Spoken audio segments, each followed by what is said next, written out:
So guys, आज चाहिँ हामी यहाँ होटल याकेन यतिमा छौं जहाँ चाहिँ Samsungले आफ्नो latest Galaxy S22 series lunch गरेको छ।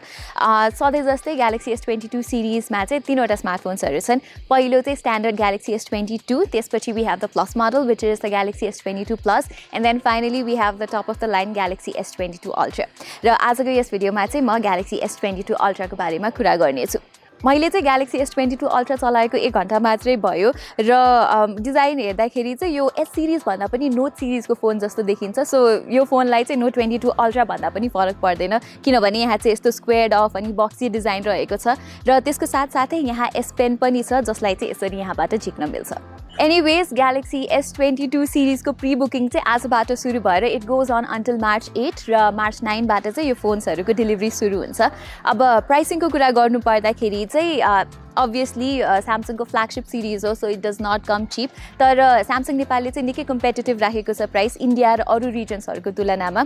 Galaxy S22 Ultra चाहिँ जम्मा दुईवटा भेरिएन्ट्समा अवेलेबल छ। एउटा चाहिँ 12/256 GB भेरिएन्ट जसलाई 1,60,000 रुपैयाँ पर्छ।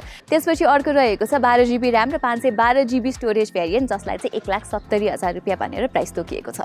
र तपाईले चाहिँ तल डिस्क्रिप्सनमा रहेको हाम्रो अफिलिएट पार्टनर्स हुकुट स्टोर र सरिसा मोबाइल हबको लिंकबाट प्री बुकिङ गर्नुहुन्छ भने चाहिँ you get some exciting freebies. सुरुमा चाहिँ तल लिंकबाट किन्नु हुने फर्स्ट 10 प्री बुकर्सले Samsung को 25 वाटको चार्जर फ्रीमा पाउनु हुनेछ। त्यसपछि तपाईले कि त 18,000 पर्ने Galaxy Buds 2 रोज्न सक्नुहुन्छ अथवा त्यसको सट्टामा Samsung को Wear OS powered Galaxy Watch 4 र Watch 4 Classic चाहिँ डिस्काउन्टेड रेटमा पाउन सक्नुहुन्छ। त्यो बाहेक Samsung नेपालले S22 Ultra मा 1 वर्षको ब्रेकेज इन्स्योरेन्स पनि प्रोवाइड गरिरहेको छ। सो 1 वर्षको अन्तरालमा यदि तपाईको S22 Ultra झरेर फुट्यो भने चाहिँ एकचोटीको लागि Samsungले ब्याक अथवा फ्रन्ट प्यानललाई रिप्लेस गरिदिन्छ। र त्यसको साथसाथै you get a lot of Galaxy gifts as well जसमा चाहिँ रेस्टुरेन्ट्स र होटल्सहरुको कुपन एन्ड अरु यस्तै गिफ्ट्सहरु रहेको छ। सो यदि तपाईहरु चाहिँ Galaxy S22 Ultra pre book गर्ने सोचमा हुनुहुन्छ भने चाहिँ you are in for a lot of offers.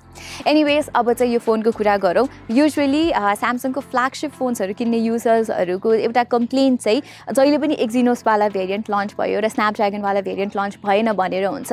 So Samsungले finally यो कुरालाई एड्रेस गर्दै यसपालिको Galaxy S22 सिरिजमा चाहिँ Snapdragon 8 Gen 1 प्रोसेसर रहेको छ and that is fantastic news किनभने Exynos 2200 वाला Galaxy S22 सिरिज चाहिँ अब AMD को RDNA 2 ग्राफिक्समा बेस्ड भए तापनि it still lags behind the Snapdragon 8 Gen 1 र युजुअली Snapdragon भेरिएन्ट्सहरुमा चाहिँ क्यामेरा प्रोसेसिङ पनि बेटर हुने गर्छ।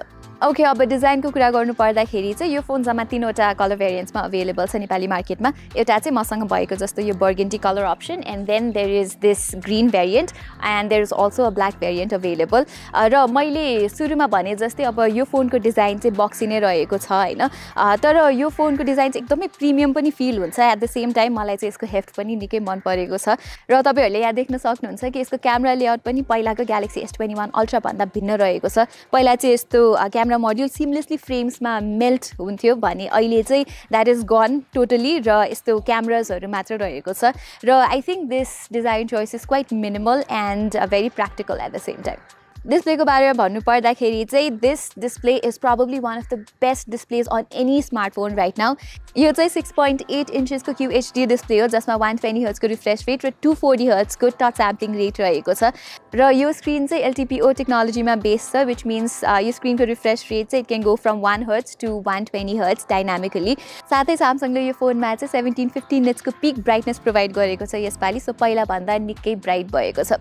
अनि यो फोनको दुवै फ्रन्ट र ब्याक चाहिँ Gorilla Glass Victus Plus ले प्रोटेक्टेड छ।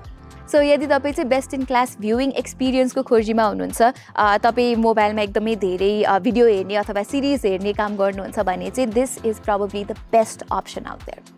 मुभिङ अन Galaxy Note सिरिजको सबैभन्दा बिलभड एस्पेक्ट भनेको चाहिँ S Pen नै थियो जुन चाहिँ S22 Ultra मा पनि तपाईहरुले पाउनुहुन्छ। यो चाहिँ new and improved S Pen हो जसको लेटेन्सी चाहिँ 2.9 मिलिसेकेन्ड्सको मात्र रहेको छ which is much better than पहिला भएको 9 मिलिसेकेन्ड्सको latency. That should make for an even more natural writing experience जे होस् तपाईले almost real time writing experience चाहिँ यो S Pen बाट एक्सपेक्ट गर्न सक्नुहुन्छ। ओके, अब क्यामेरासको कुरा गर्नु पर्दा चाहिँ hardware wise Galaxy S22 Ultra जस्तै नै छ। यहाँ तपाईले 108 मेगापिक्सलको प्राइमेरी लेन्स अनि 10 मेगापिक्सलको 3 टाइम्स टेलिफोटो जुम लेन्स अनि अर्को 10 मेगापिक्सलको 10 टाइम्स टेलिफोटो जुम लेन्सको साथसाथै 12 मेगापिक्सलको अल्ट्रा वाइड एंगल लेन्स पाउनुहुन्छ। अगाडिपट्टि चाहिँ you get a 40 megapixel shooter for selfies. अनि यसपालि चाहिँ Samsungले निकै इम्प्रुभ गरेको छ on software so this is probably one of the most versatile camera systems out there.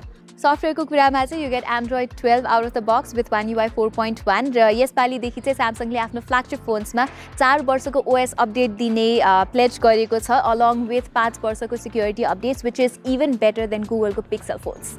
Lastly, Galaxy S22 Ultra मा तपाईले 5000 mAh को ब्याट्री पाउनुहुन्छ which is big enough र चार्जिङ सपोर्ट चाहिँ यहाँ 45 वाट सम्मको छ तर 25 वाट र 45 वाट को त्यो चार्जिङ स्पिडको डिफरेन्स चाहिँ less than 5 minutes को मात्रै छ so I would advise you not to get the 45 watt charger. 25 watt is fast enough. So guys, यही नै थियो हाम्रो छोटो मिठो impressions of the Samsung Galaxy S22 Ultra र यो फोन चाहिँ with all the pre-booking offers and everything it seems like a great deal in the flagship category र even if you look at iPhone 13 Pro Max को price त्यो चाहिँ US भन्दा यहाँ 30% higher रहेको छ so यदि तपाईले एउटा राम्रो भ्याल्यु फ्ल्यागशिप फोन किन्ने सोचमा हुनुहुन्छ भने चाहिँ you should definitely consider the Galaxy S22 Ultra. So आजको यस भिडियोको लागि चाहिँ यति नै म यो फोनको रिभ्यु लिएर पनि चाँडै नै आउने छु त्यतिन्जेलको लागि चाहिँ हाम्रो ग्याजेट बाइक नेपाली च्यानललाई सब्स्क्राइब गरेर त्यो बेल आइकन थिच्न नबिर्सिनु होला र मलाई पनि बिदा दिनुहोस् धन्यवाद.